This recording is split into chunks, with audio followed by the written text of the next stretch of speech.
Hello, CAA fans, and welcome in to another edition of This Week in CAA Football. I'm Bobby Broyles, joined by my co-host, Tim McDonald. Nice shirt, Bobby. It's like we did it on purpose, right? Yep.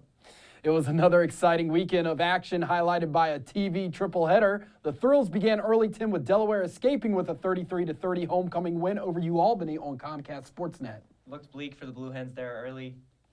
Get the win somehow, Bobby. How about a two-point conversion there at the end to throw a fade route? They're down 8 with 3+ minutes left. Come back, tie the game. Eventually, Sean Boehner comes through with a 42-yard field goal. What else can you say? They had some snap issues, missed 2 field goals and 2 extra points earlier. Boehner comes back, says, forget that, and makes the game winner. Delaware goes into its bye week sitting at 5-2. What else can you say for Albany? Another heartbreaking loss at the end. Delaware, like you said, now heads into their open week at 5-2 overall. After the close one in Newark, the focus turned to Bridgeforth Stadium in the showdown between in-state rivals JMU and Richmond on the NBC Sports Network. Little Virginia rivalry. It started out slow. It was kind of a stalemate early, 7-6 at the half. Third quarter, JMU turns on the Jets. Open up the half of the second half with a touchdown return, kickoff. Sets the tone for that third quarter. 21-3, they outscore Richmond. Richmond, the passing game, that's really all they resulted in. Michael Strauss, the quarterback, set a record for 41 completions on 61 attempts. That's a lot of passes by Richmond, again, didn't rush for 100 yards. JMU finds a way and wills it to win. 38-31 is the final.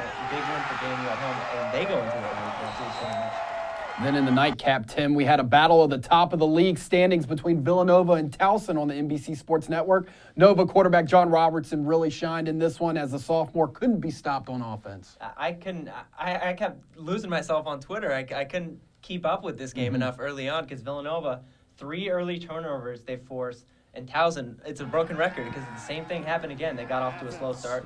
Look over the last 3 games for this Towson team. They've been outscored 55-10 in the first quarter. That's an issue they're going to need to fix. Villanova quarterback John Robertson, Bobby, 1 incompletion on the night, 3 rushing touchdowns, 2 passing, 17 of 18. What else can you say about John Robertson and this Villanova offense right now? It's scary how much changes in a week because now Villanova looks like the more dangerous team. Well, with Saturday's action now behind us, we're now past the midway point of the regular season with most teams with at least 6 games under their belt. Tim, what we learned so far in the first half of 2013, and what can CAA football fans expect the rest of the way? Well, I think the biggest thing we've learned over the last couple of years, the CAA is really, 5 years ago you could argue that it was a defensive league, and that's where teams made their money. Then you could argue over the last 2 years it's really been an offensive. I think it's more balanced this year.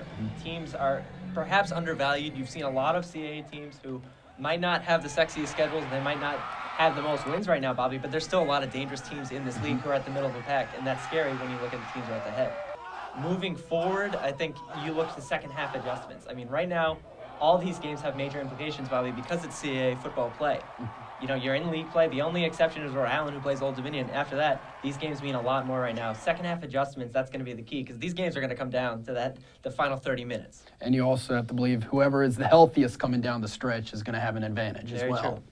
Only 4 games on the docket this Saturday. We begin with the regionally televised matchup on the Comcast family of networks. Villanova looks to build on its win over Towson in what will be the battle of the Wildcats as Nova heads north to Durham to face a New Hampshire squad that bounced back with a win over Rhode Island last weekend. Interesting, the fighting tallies of Villanova. They haven't won at New Hampshire since 2003. Granted, they don't play each other every year, Bobby, but they haven't had success there in past years. John Robertson, if you're UNH, who else do you focus on? Because you have to stop him first, especially after what he did to Towson last week. New Hampshire, we saw what they did last time when they played a great running player in Terrence West. They gave up a lot of chunks. They're going to have to stack that line. I don't know, force Robertson to make some throws and beat them. I don't think it's a question of New Hampshire's defense being able to fully stop Villanova. I think they're going to have to slow down and create some opportunities. Playing in the dungeon, though, UNH, you have to like that advantage, but still, it's a tough opponent this week for them. Expecting a shootout? Could be a shootout. Sean Goldrich, the quarterback, started for UNH last week. UNH is going to look to the run first, which is something we haven't seen in a long time. Out-of-market viewers will have the opportunity to watch this one as well, as it will be simulcast on CAA.tv. Also kicking in the noon hour on Saturday will be big matchup in Orono with Maine, who comes off its open week looking to stay hot as it welcomes William & Mary to Alphonse Stadium. And if I was Lee Corso and you were Kirk Herbstreit, you know what I'd be saying right now? Not so fast, my friend. Maine's sitting here nicely. They have a bye week. People are telling them how nice they are. And here comes good old William & Mary coming up, making the trip up north. They get a nice win versus Penn last week. This William & Mary defense, talk about the differences. William & Mary likes to hit people up the line, likes to run the ball on offense. Maine, maybe spread it out a little bit more, open up some plays. Two teams who are similar, yet very, very different, too. And it's going to be a great matchup in Orono, where I think it's going to be a lot closer than people think. Saturday's third game features two teams looking to bounce back as Richmond travels to Kingston to take on Rhode Island at 1 o'clock. The Spiders need a win, and so do the Rams. Both these teams come back looking to bounce back in conference play.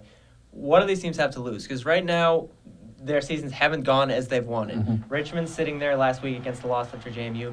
They've been struggling to run the ball. Over the course of the year, they average under 100 yards per game. And Michael Strauss, the quarterback, we keep talking about him, but he's thrown so many passes. Look for Jacoby Green, the running back for Richmond, to get back on track this week. Then URI, Bob Benson, the quarterback there, he threw for 2 touchdowns last week. Maybe they didn't finish some drives last week at UNH, but offensively they played a little bit better. It's in Kingston, so you have to like URI's chances.